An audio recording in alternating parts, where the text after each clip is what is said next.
Hey everybody, welcome to some chemistry. Today we are going to be talking about mole to mole ratios. Okay, so topic 7.3. This information is basically taking two things that we've known. One, dimensional analysis, that tool where we're multiplying by a series of fractions, and then something from a while ago, which was in unit 6, balancing equations. Okay, we're going to take those two concepts and we're going to put them together. So let's go ahead and jump right into it.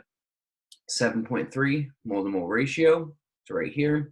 The presentation link is right here. Bam. And I'm going to be presenting on this. Okay. This is actually pretty easy as long as you've done the other work so far. So if you have not done dimensional analysis 7.1, I would definitely go back and do that first. Okay. All right. So here we go. Mole to mole ratios.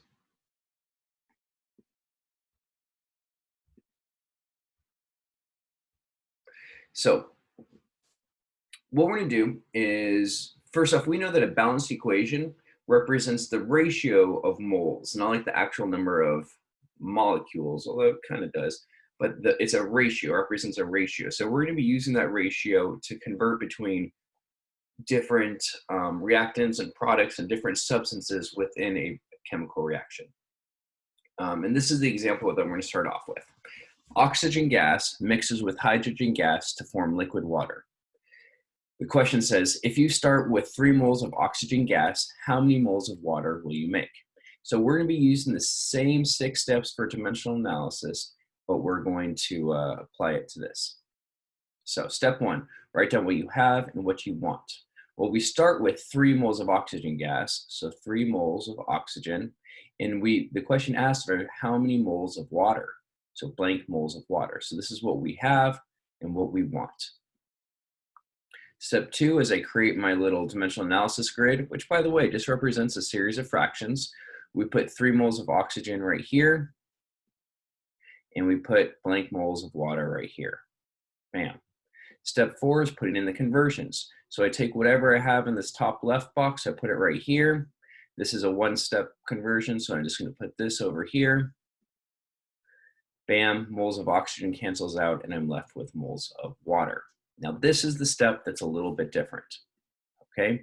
We have to enter the known conversions. Well, in this reaction, I wrote it out, hydrogen gas combines with or mixes with or reacts with oxygen gas to form liquid water. We need to balance it first, okay? And if this is tricky, balancing, then you need to go back to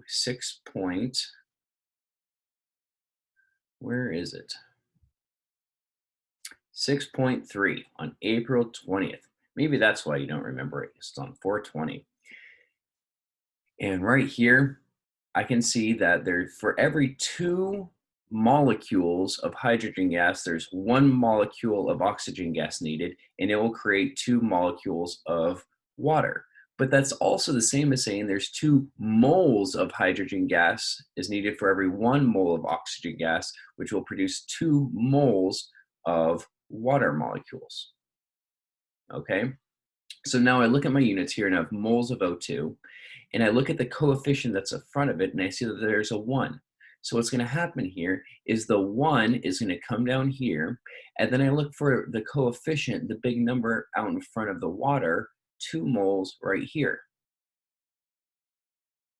Okay, so it's these numbers that come before in a balanced equation that relate to this, and you have to look at what we're talking about.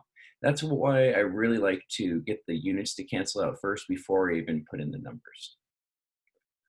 Okay, last step, multiply everything on top. 3 times 2 equals 6. 1 times 1 equals 1.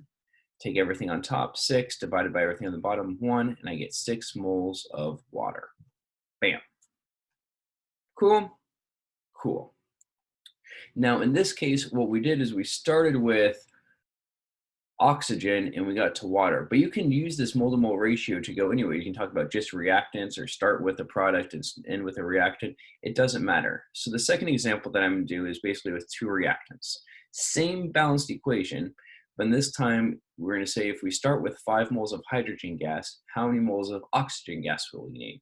Step one, write down what you have, what you want. Well, I'm starting with 5 moles of hydrogen, and I need some amount of moles of oxygen. Step two, I create the grid, start with what I have, 5 moles of hydrogen goes here. What I want, blank moles of oxygen goes here. Cool. Step four, put in the units so they cancel out. Moles of hydrogen comes down here, moles of oxygen go over here. They cancel out, I'm left with moles of oxygen, that's what I want. Now, this is the tricky one for today. This is the new information. I use my balanced equation. It's the same balanced equation, but this time I have to really look at my units here. So I have moles of hydrogen. So I go find, where is hydrogen in the balanced equation? Oh, it's right here. And there's a 2 that comes out in front of it. So a 2 is going to come right here. And then I look at my moles of oxygen. I say, okay, where's my balanced equation? Where's just the oxygen by itself? Oh, it's right here. A 1 is going to go right here. And that's what I've done. Now the last step is multiplying and dividing. So 5 times 1 equals 5. 1 times 2 equals 2. 5 divided by 2 equals 2.5 moles of oxygen. That's my final answer. Okay, so what we've basically done is the same dimensional analysis that we've been using for the past like 2 weeks almost. We're now going to apply that to balanced equations. Okay? All right. Please let me know if you have any questions. That's all I got for you today. Take it easy.